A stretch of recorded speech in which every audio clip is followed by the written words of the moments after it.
Hi, this is Richard Rost with Access Learning Zone. I just released Access Developer 55.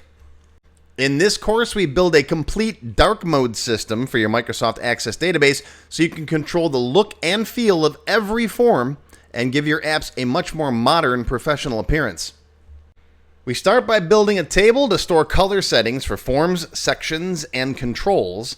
And I show you how to generate a full list of your forms using an array list so everything stays organized and easy to manage.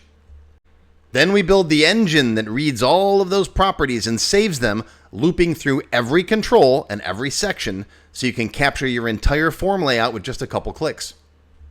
Next, we bring it all together by switching between light mode and dark mode across your whole database, updating all open forms and making sure new forms follow the current theme automatically.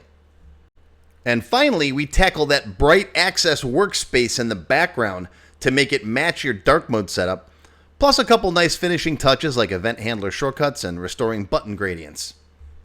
So if you want a powerful professional dark mode system built right into your Access database, this class shows you exactly how to do it.